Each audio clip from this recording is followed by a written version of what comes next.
Jadi di sini kelompok kami sudah berada di Kota Tua dan kita sudah berada di dalam gedung Museum Sejarah Jakarta atau lebih dikenal dengan Museum Fathahillah. Museum Sejarah Jakarta, yang lebih populer dengan sebutan Museum Fathahillah, adalah museum yang menyimpan sejarah kota Jakarta dari masa prasejarah hingga era modern. Museum ini dibuka pada tahun 1974 dan menampilkan berbagai koleksi seperti mebel antik, keramik, senjata, peta, dan prasasti yang berkaitan dengan sejarah Jakarta. Oke teman-teman, jadi sekarang kita ada di salah satu peninggalan sejarah sebagai bukti bahwa kedatangan Belanda itu adalah hal yang nyata. Bisa kita lihat nih, ini adalah lukisan menggambarkan perang Mataram dengan Batavia. Nah, di sini itu terbagi menjadi 3 bagian. Bagian pertama, kedua, dan ketiga. Nah, bagian pertama itu adalah bagian paling kiri, di mana Raja Mataram ketiga, yaitu Sultan Agung Hanyokrokusumo, itu mengadakan upacara seban untuk mempersiapkan strategi terhadap penyerangan Batavia. Lalu ada bagian tengah, lukisan yang paling besar ini adalah bagian lukisan yang mempertunjukkan perang antara Kerajaan Mataram yang dibantu oleh beberapa daerah lain seperti Jawa, Madura, Bali, Nusa Tenggara Barat, dan Sulawesi Selatan untuk melawan Batavia. Nah, bisa kita lihat itu kenapa penggambaran warga-warga dari Mataram itu memiliki banyak pakaian yang beragam karena terdiri dari 5 suku yang berbeda. Nah, ini itu adalah lukisan ketiga. Lukisan ketiga itu berisi misi yang diberikan oleh Raja ketiga Mataram kepada seorang mata-mata yang bernama Kiai Rangga untuk membuat perjanjian damai yang sebenarnya itu tidak bisa dibilang perjanjian damai yang sebenarnya karena tugasnya Kiai Rangga di sini untuk memata-matai apa kelemahan dari VOC sini. Maka dari itu ini akan menutup akhir dari lukisan ini sebagai sebuah kisah. Seperti yang kita tahu, Belanda menjajah Indonesia untuk mencari rempah-rempah. Tapi selain mencari rempah-rempah, mereka memiliki tujuan lain, yaitu menjadikan ini sebagai pusat pemerintahan dan perdagangan mereka. Buktinya itu adalah di sini ada meja untuk rapat dan di sini ada lukisan Gubernur Jenderal di Batavia yang bernama Albertus van der Para.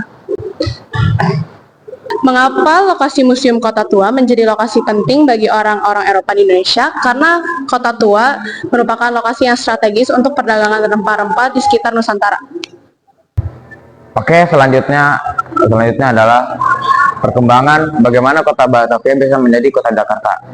Pada tahun 1 April tahun 1905 terbentuknya pemerintah Kota Praja dan Dewan Kota. Lalu pada tahun selanjutnya 1 Januari 1936 Gemeente Master Cornelis digabung menjadi Gemeente Batavia karena meningkatnya jumlah penduduk kota dan kebutuhan akan perluasan pemukiman.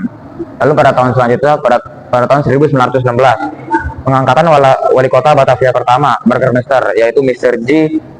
G.J. Bishop.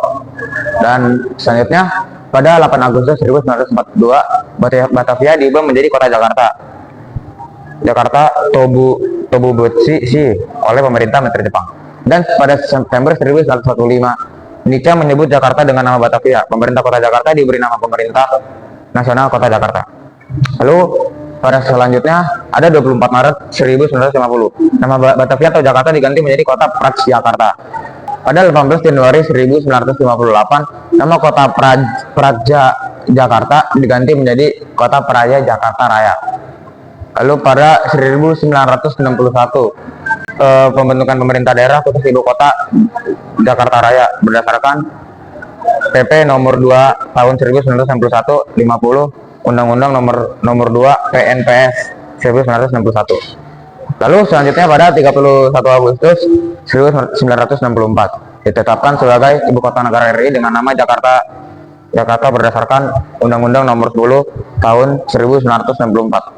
Lalu pada 1969 sebutan pemerintah daerah berubah menjadi pemerintah provinsi DKI Jakarta berdasarkan Undang-Undang Nomor 14 Tahun 1999 tentang pemerintah provinsi daerah khusus ibu kota Jakarta.